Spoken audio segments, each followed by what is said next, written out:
Los Angeles, California, August 4th, 2018. Exactly 56 years to the day since Marilyn Monroe was found dead in her Brentwood home. The Hayes family is walking down Hollywood Boulevard on what should be a normal Saturday afternoon tourist trip. Rachel Hayes holds her 5-year-old daughter Emma's hand as they navigate through the crowd of street performers, tourists taking photos, and tour buses rumbling past. Emma has been unusually quiet all morning. She's wearing a white sundress, her favorite, and her naturally blonde hair catches the California sun. They're walking past the Chinese theater when it happens. Emma suddenly stops walking. Her small body goes rigid. She's staring down at the sidewalk, at one of the terrazzo and brass stars embedded in the concrete. The one that reads, Marilyn Monroe. "Mommy, that's wrong," Emma says in a voice that sounds strange, older, sadder than a 5-year-old should sound. Rachel looks down at her daughter, then at the star. "What's wrong, sweetie? That's Marilyn Monroe's star. She was a famous actress a long time ago." Emma pulls her hand free and drops to her knees right there on the busy sidewalk. Tourists flow around them, annoyed. But Emma doesn't notice. She's touching the star with both small hands, tears streaming down her face. "They got it wrong," she says, her voice breaking. "That's not my real name. My real name was Norma Jean Mortensen. That's who I really was. Why didn't they put my real name?" Rachel feels ice water in her veins. Emma has never heard that name. They've never discussed Marilyn Monroe. Emma is 5 years old. She watches Disney movies and plays with dolls. How does she know Marilyn Monroe's birth name? "Emma, baby, how do you know that name?" Emma looks up at her mother, and Rachel gasps. Her daughter's eyes look different, ancient, filled with a sadness that no child should carry. "Because that was me, Mommy. Before I was Emma. I was Norma Jean. And they killed me. They said it was pills, but that's not the whole truth. Bobby came that night. He was so angry. And then everything went dark. People are staring now. A street performer dressed as Spider-Man has stopped mid-pose. A tour guide with a group of Japanese tourists has her microphone halfway to her mouth. Frozen. Michael Hayes, Emma's father, kneels down beside his daughter. "Emma, where did you hear about Marilyn Monroe?" "I didn't hear about her, Daddy. I was her, and the star is wrong. It should say Norma Jean. That's who I really was before they made me into Marilyn.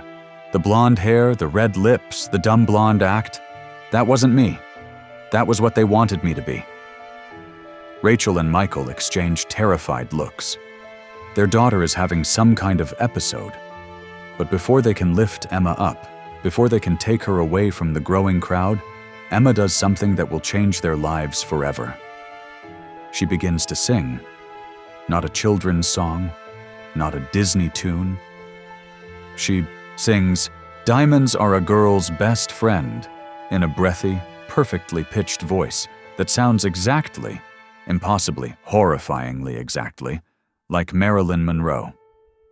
A kiss on the hand may be quite continental, but diamonds are a girl's best friend. The crowd goes silent. Someone starts recording on their phone. Emma's voice is perfect, the cadence identical to the famous 1953 performance, complete with the distinctive breathiness and timing that made Marilyn Monroe's singing voice legendary. When the verse ends, Emma collapses into her mother's arms, suddenly just a frightened 5-year-old again. "Mommy, why did I sing that? I don't know that song. Why do I know that song?" What the Hayes family doesn't know yet is that this moment, this public breakdown on Hollywood Boulevard, is being recorded by 17 different people. By that evening, the video will have 2 million views. By the next morning, it will be on every major news network in America. The caption that goes viral, 5-year-old girl channels Marilyn Monroe on Hollywood Walk of Fame. Unexplainable. But the real story is just beginning. Because Emma Hayes doesn't just know Marilyn Monroe's songs. She knows secrets about the actress's death that have never been made public. She knows details about the last night of Monroe's life that only a handful of people knew. And most of them are dead. She knows because she was there. Because somehow, impossibly, Emma Hayes remembers being Marilyn Monroe. And she remembers exactly what happened on August 4th, 1962, in that Brentwood bedroom. The truth that's been hidden for 56 years is about to come out through the voice of a 5-year-old child. 3 weeks before the Hollywood Boulevard incident, the Hayes family had already noticed something wrong with Emma. But like most parents, they had rationalized it away as childhood imagination run wild. It started with the nightmares. Every night at exactly 2:47 a.m., Emma would wake up screaming, always the same time, always the same words. "The pills! Too many pills! I can't breathe! Bobby, why? Why?" Rachel would rush to her daughter's room, find Emma sitting up in bed, drenched in sweat, her small body shaking. But what terrified Rachel most was Emma's eyes during these episodes. They looked haunted, like someone who had seen terrible things. "Who's Bobby, sweetheart?" Rachel had asked the first time, holding her daughter close. "I don't know," Emma had sobbed. "I just know he was there. I just know he was angry. And then, the pills. So many pills." Michael had insisted it was just bad dreams. Kids had nightmares. It didn't mean anything. But Rachel had started keeping a journal, documenting every strange thing Emma said. July 12, 2018. Emma refused to wear red lipstick for her kindergarten play. Started crying, said, "The red lipstick means I have to be her. I don't want to be her anymore." July 18, 2018. Emma drew a picture of a house with an unusual architectural style, Spanish colonial, with a distinctive gate. When asked what it was, she said, "My house in Brentwood, where I died." July 23, 2018. Emma was watching TV when a documentary came on about JFK. She saw a photo of Robert Kennedy and said, "That's Bobby. He came to my house. He was supposed to help me, but he didn't." Rachel had Googled Robert Kennedy and Marilyn Monroe that night. What she found made her hands shake. There had been rumors for decades, never proven, always denied, that Robert Kennedy had visited Marilyn Monroe the day she died. Some conspiracy theorists claimed he was involved in her death. But these were just rumors, unsubstantiated theories. How could Emma know about them? The most disturbing incident happened on July 29th, exactly 1 week before the Hollywood Boulevard breakdown. Rachel had been folding laundry when she heard Emma talking in her room. Talking to someone, having a full conversation. Rachel pushed the door open quietly. Emma was alone, sitting on her bed, but she was speaking as if someone was there with her. "I know you didn't mean to hurt me, Arthur," Emma was saying. "The divorce was hard for both of us. But you wrote about me. You made me into a character. You took our private life and put it on stage." Rachel's blood ran cold. Arthur Miller, Marilyn Monroe's third husband, the famous playwright who had indeed written a character based on Marilyn in his play, After the Fall, something that had caused enormous controversy. "Emma? Who are you talking to?" Emma looked up, confused. "I don't know. There was a man here. He had glasses and he looked sad. He wanted to say he was sorry." Arthur Miller had worn glasses. Arthur Miller had died in 2005, 8 years before Emma was born. That night, Rachel showed Michael the journal, all the incidents, all the strange comments, all the impossible knowledge. "We need to take her to a child psychologist," Rachel said firmly. "This isn't normal. 5-year-olds don't know about Robert Kennedy. They don't know about Arthur Miller. They don't dream about Brentwood houses they've never seen." Michael agreed. The next morning, they called Dr. Sarah Chen, a child psychologist recommended by their pediatrician. Dr. Chen had a 3-week waiting list, but when Rachel briefly explained the situation, "Our daughter keeps saying she used to be Marilyn Monroe. Dr. Chen made an emergency appointment. "Bring her in this Saturday," Dr. Chen said. "And Mrs. Hayes, bring your journal. Document everything." That Saturday was August 4th, 2018.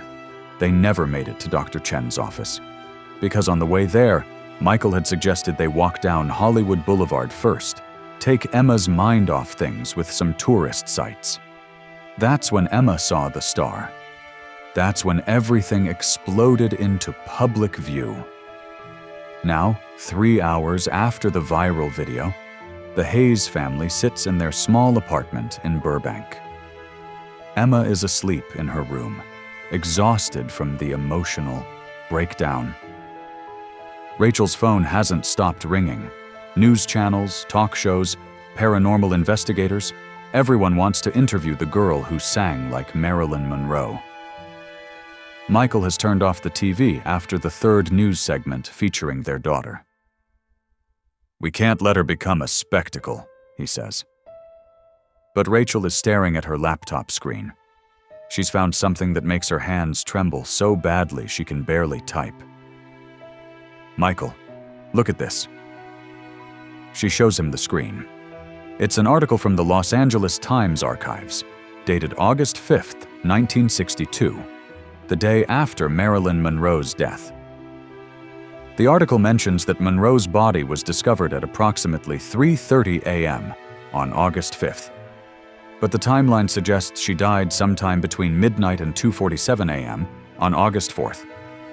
2:47 a.m., the exact time Emma wakes up screaming every single night. "It's a coincidence," Michael says, but his voice lacks conviction. "Is it?" Rachel scrolls down. "Look at this." The autopsy report said she had taken between 40 and 50 Nembutal pills. But her stomach was empty, no pill residue, which led to theories that the pills were administered another way, or that she didn't actually die from pills at all. "Rachel, you're not seriously suggesting—" "I'm not suggesting anything. I'm just reading facts. And the fact is, our 5-year-old daughter wakes up at the exact time Marilyn Monroe is believed to have died, screaming about pills and someone named Bobby. And yes, there are documented theories that Robert Kennedy visited Marilyn the day she died." Michael runs his hands through his hair. "This is insane. Reincarnation isn't real. Past lives aren't real. Our daughter is 5 years old. She probably heard something on TV, or she's never watched anything about Marilyn Monroe. We've checked every show, every movie, nothing. And even if she had, how does she know Norma Jean? How does she know about Arthur Miller's glasses? How does she sing exactly like Monroe when she's never heard those songs?" Before Michael can answer, there's a knock on their door. Rachel opens it to find 2 people. A woman in her 60s with kind eyes and professional attire, and a younger man carrying camera equipment. "Mrs. Hayes? My name is Dr. Patricia Morrison. I'm a psychiatrist specializing in cases of childhood past life recall at UCLA. And this is James Chen, a documentary filmmaker. We saw the video. We'd like to help." Rachel should slam the door. She should protect her daughter from strangers, from attention, from whatever circus this is becoming. But something in Dr. Morrison's eyes stops her. Genuine scientific curiosity mixed with compassion. "How can you help?" Rachel asks quietly. "By testing Emma properly, scientifically. I've studied 43 cases of children who claim to remember past lives over the last 20 years. Most turn out to be coincidence or imagination. But some—" Dr. Morrison pauses. "Some are real, and if Emma is one of the real ones, she deserves to be understood, not exploited." Michael appears behind Rachel. "What kind of tests?" "Simple ones. No hypnosis, no drugs, nothing invasive. Just questions. Showing her photos she's never seen. Taking her to places she claims to remember but has never visited. Documenting everything. If Emma truly has Marilyn Monroe's memories, she'll know things that aren't in any book or documentary. Things that only Marilyn herself would know." Rachel and Michael look at each other. A silent conversation passes between them. Finally, Rachel opens the door wider. "Come in." But if Emma seems distressed at any point, we stop. Agreed? Agreed, Dr. Morrison says. What none of them know yet is that in the next 72 hours, Emma Hayes will reveal information that will shock Marilyn Monroe historians worldwide. She will describe rooms in the Brentwood house that were never photographed. She will recount conversations that were never documented. She will sing songs that Marilyn recorded in private but never released. And most importantly, she will describe the last 6 hours of Marilyn Monroe's life in such excruciating detail that even the most skeptical investigators will be left with one terrifying question. If Emma Hayes isn't Marilyn Monroe reincarnated, how does she know things that even Marilyn's closest friends never knew? Dr. Patricia Morrison sets up her recording equipment on the Hayes' living room coffee table while Emma sleeps. 2 cameras, 3 microphones, and a laptop running specialized documentation software. James Chen positions lights carefully, bright enough to see clearly, but soft enough not to be intimidating to a 5-year-old. We'll start gently, Dr. Morrison explains to Rachel and Michael. No leading questions. I'll show Emma photographs and ask her to describe what she sees. If she truly has past life memories, she'll provide details that go beyond what's visible in the images. Rachel nods, wringing her hands nervously. And if she doesn't remember anything? If today was just a fluke? Then we'll know that too, and that's okay. The worst thing we can do is force it. Emma wakes up at 4:30 p.m., rubbing her eyes. She pads into the living room in her pajamas and freezes when she sees the cameras. It's okay, sweetie, Rachel says quickly. This is Dr. Morrison. She just wants to talk to you about what happened today. Emma looks at Dr. Morrison with those strangely ancient eyes. You want to know if I'm really Marilyn? Dr. Morrison's eyebrows raise slightly. Do you think you're really Marilyn? Emma sits down on the couch, her small legs dangling. I don't know. I'm Emma. But sometimes I remember being someone else. Someone sad. Someone who was very beautiful but very lonely. Can you tell me about that person? Emma is quiet for a long moment. Then, she lived in a big white house in Brentwood. The address was 12305 5th Helena Drive. The gate was green. There was a guest house in the back where her housekeeper lived, Mrs. Murray, Eunice Murray. She was supposed to take care of her, but she didn't. Not when it mattered most. Dr. Morrison glances at James, who's already typing furiously on his laptop. He nods confirmation. The address is correct. Eunice Murray was indeed Marilyn Monroe's housekeeper and was present the night she died. Emma, can you describe the house, the inside? Mexican style, terracotta tiles. The master bedroom had a white telephone. I spent hours on that phone, talking to people who said they loved me but didn't really love me. They loved Marilyn, not Norma Jean. Dr. Morrison pulls out a folder and extracts several photographs. Emma, I'm going to show you some pictures. I want you to tell me if you recognize them, okay? She lays out 5 photographs on the coffee table. 4 are random houses from the 1960s. 1 is the Brentwood house, but it's an angle that was rarely photographed, the back view from the garden. Emma doesn't hesitate. She points to the Brentwood house immediately. That's my house. The pool is right there, but you can't see it in this picture, and there's a problem with this photo. What problem? The tree. That tree wasn't there yet. I planted it in 1961, but it was just a sapling. This photo must be from later, after I died. Someone else took care of it, and it grew.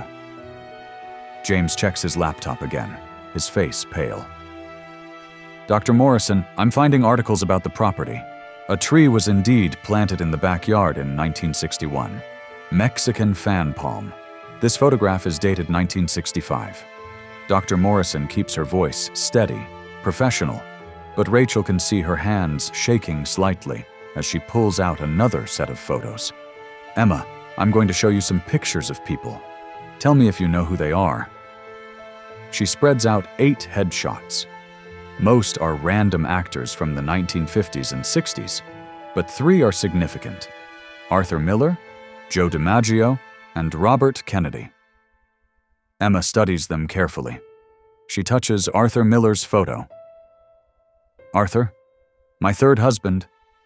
He was brilliant, but he didn't understand me. He wrote a play about me after we divorced. It hurt. He called the character Maggie, but everyone knew it was me." She moves to Joe DiMaggio's photo. "Joe, my 2nd husband. He really loved me.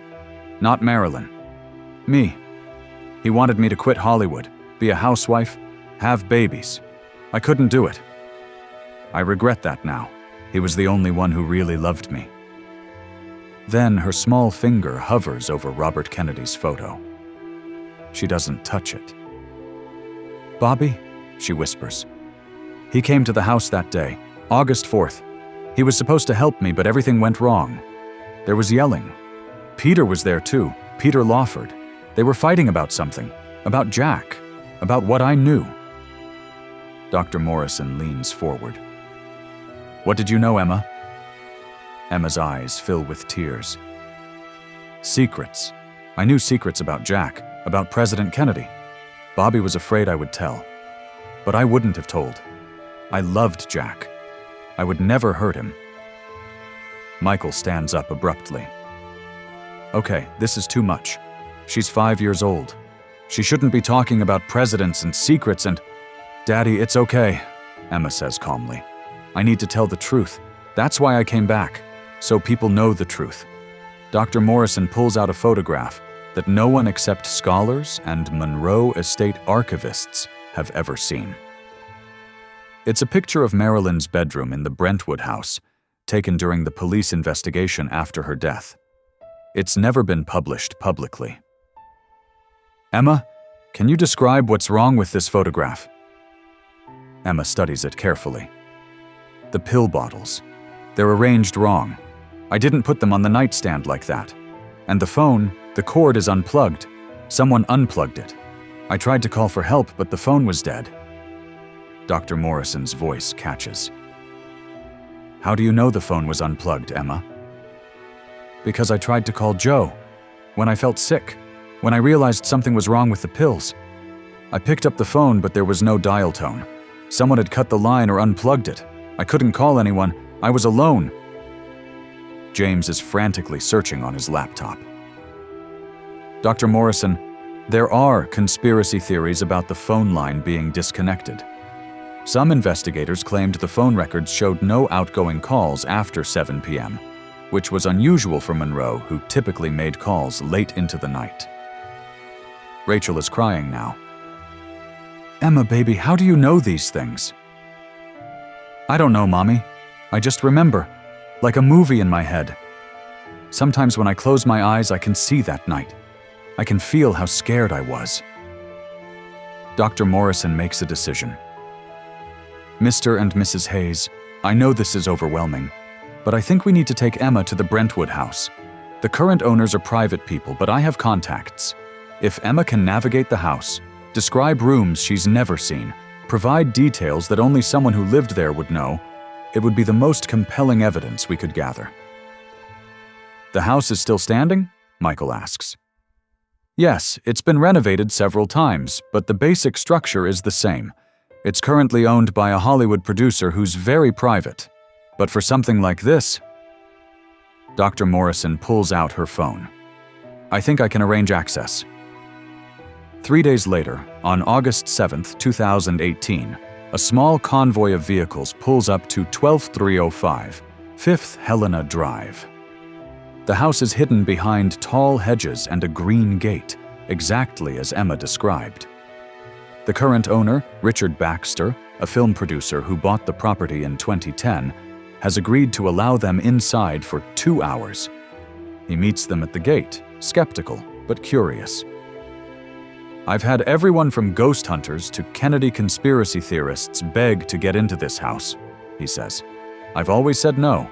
but a 5-year-old girl who claims to remember being Marilyn, that I had to see. Emma gets out of the car holding her mother's hand. She looks up at the house, and her eyes well with tears. I died here, she says simply. I was only 36. I had so much life left to live. Marilyn Monroe was indeed 36 when she died. Richard Baxter unlocks the front door.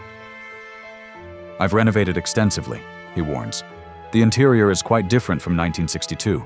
New paint, new floors, modern kitchen. The only room I kept relatively original is the master bedroom, because of its historical significance. They enter. Emma doesn't wait for a tour. She walks directly through the living room, which has been completely remodeled, and heads straight down a hallway. "This way to my bedroom," she says. Dr. Morrison and James follow with cameras.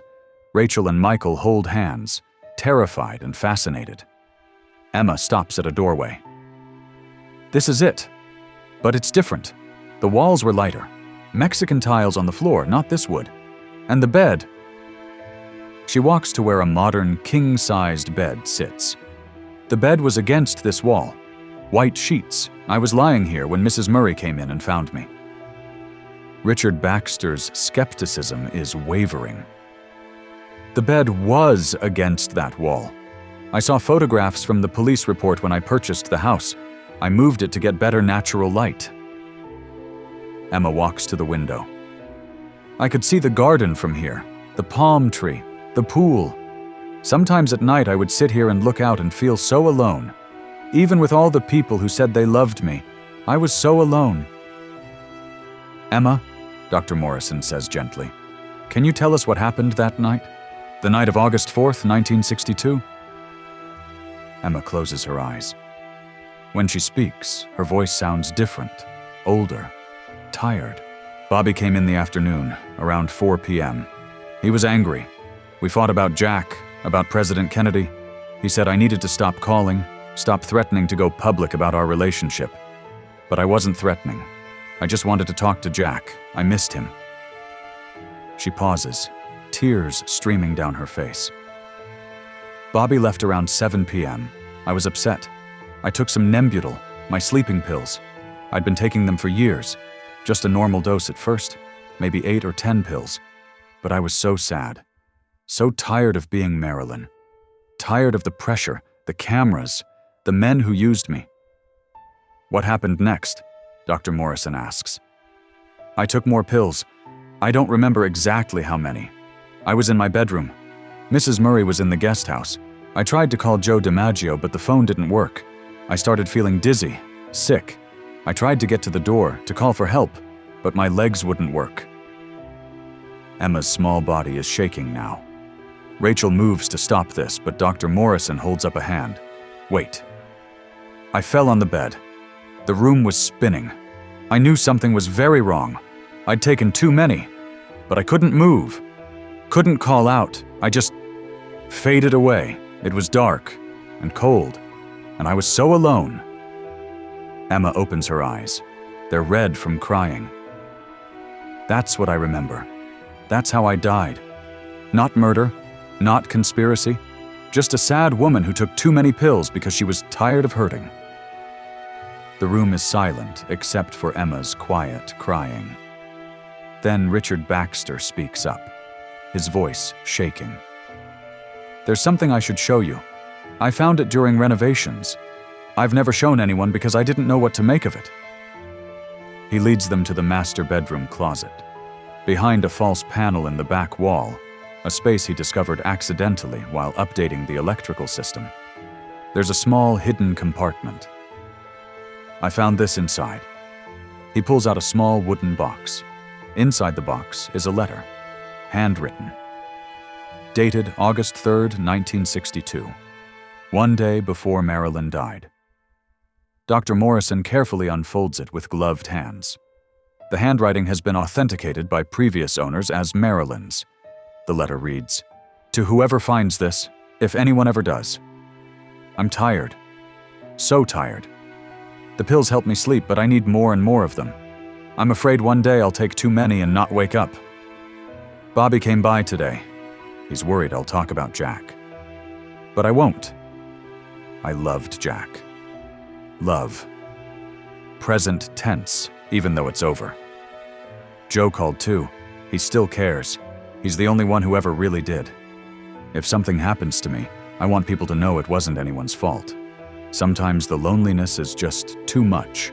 Sometimes being Marilyn Monroe is more than Norma Jean Baker can handle. M. The date is August 3rd, 1962. Marilyn died less than 24 hours after writing this. Emma looks at the letter and nods. I wrote that. I remember writing it. I hid it because I didn't want anyone to find it and worry. But I also wanted someone to know, someday, that I was just tired. Dr. Morrison is crying now. Professional composure abandoned. Emma, this letter was hidden in a wall. It was never published, never photographed. Only Mr. Baxter knew about it. How could you possibly know about it? Emma looks at her with those ancient, sad eyes. Because I wrote it, because I lived it, because I was her. The letter is later authenticated by 3 independent handwriting experts. It's genuine. Written by Marilyn Monroe on August 3rd, 1962. The content has never been disclosed publicly until now. Over the next 3 months, Dr. Morrison conducts extensive testing. Emma is shown hundreds of photographs, documents, personal items.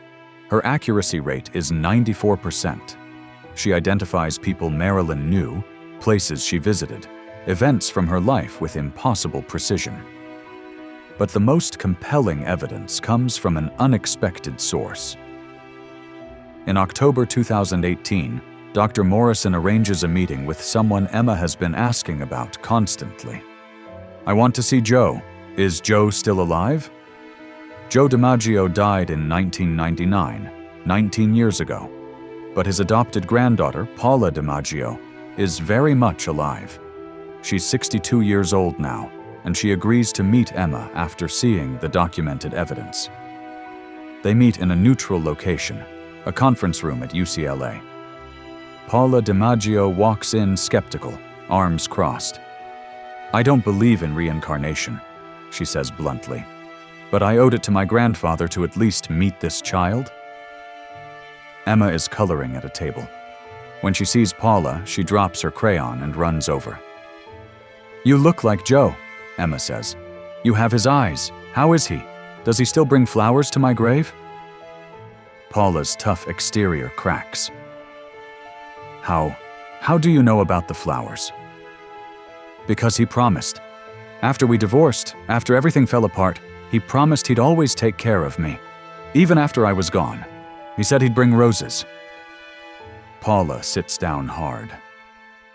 My grandfather brought roses to Marilyn Monroe's grave 3 times a week for 20 years after she died.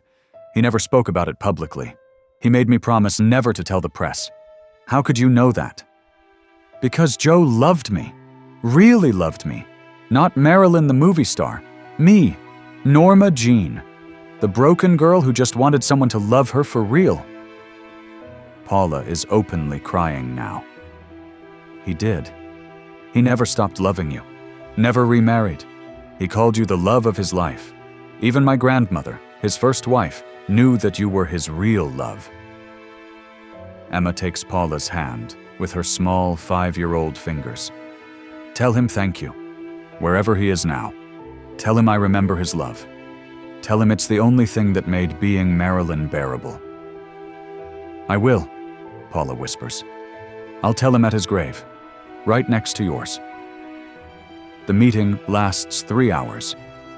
Paula asks Emma questions only someone intimate with Joe DiMaggio's private life would know. Emma answers every single one correctly.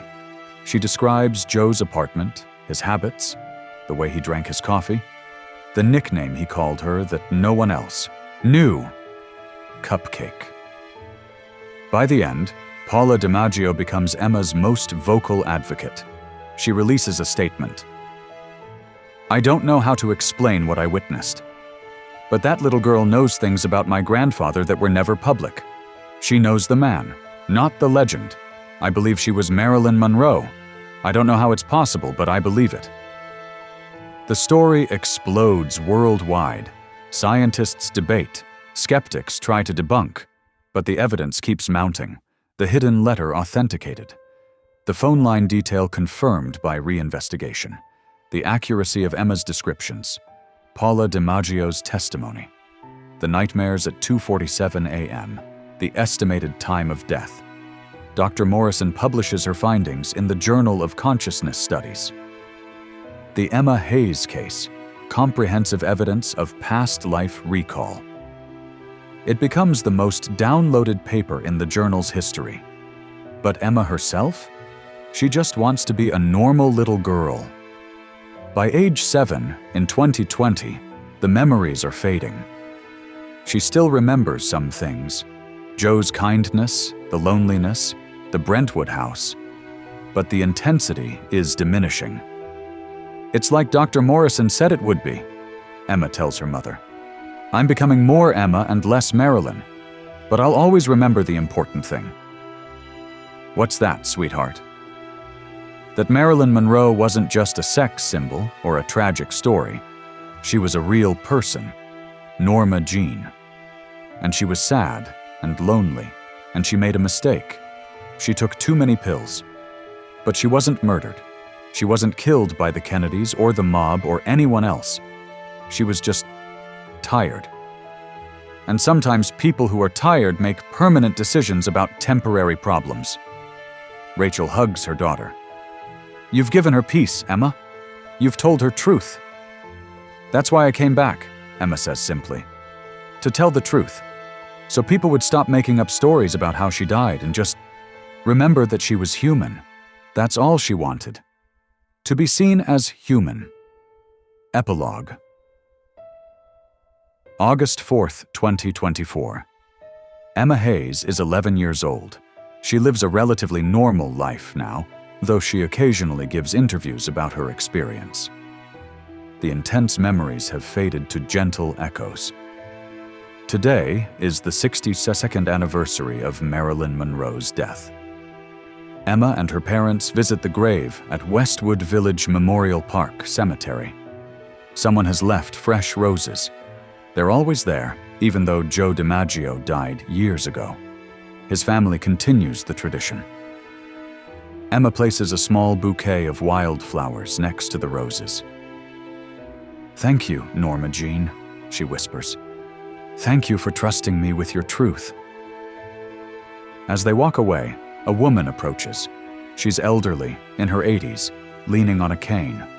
She introduces herself as Gloria, a makeup artist who worked with Marilyn Monroe on 3 films. I heard about you, Gloria says to Emma. I didn't believe it at first, but I need to know, did Marilyn ever talk about me? Emma thinks for a moment, then smiles. You used to bring her coffee. 2 sugars, extra. Cream! You were kind to her when she was late on set and other people were angry. You told her that beneath all the makeup, she had a beautiful soul. Gloria breaks down, crying. I said that to her once, on the set of Some Like It Hot. She was 2 hours late and everyone was furious, but I could see she was having a panic attack. I took her aside and told her exactly that. Nobody else was there. Nobody. How do you know? Because it mattered to her, Emma says. Small kindnesses mattered to her more than anyone knew. She held on to them like lifelines. Thank you for being kind to her. Gloria hugs Emma and doesn't let go for a long time. That evening, the story trends again on social media. Marilyn Monroe, reincarnation girl, reunites with makeup artist, proves knowledge of private moment. But Emma doesn't read the articles. She's too busy being 11, playing video games, doing homework, planning her birthday party. The girl who was Marilyn Monroe is now just Emma. But sometimes, late at night, she still dreams of a white telephone, a Mexican-style house, and a love that was real, the love of a baseball player who brought roses to a grave for 20 years. And she knows that somewhere, somehow, Norma Jean Baker finally found the peace she could never find when she was Marilyn Monroe. The truth is out. The conspiracy theories can rest. And a lonely woman who took too many pills on a desperate night in 1962 has finally been given the dignity of her truth being known. Sometimes souls come back. Not always, but sometimes. And when they do, they bring with them the wisdom to finish what was left undone, to speak truths that were silenced, to heal wounds that never closed. Emma Hayes gave Marilyn Monroe a gift, the gift of being believed, the gift of being heard, the gift of having her real story told, not the sensational version, but the human one. And that, perhaps, is the greatest gift one soul can give to another.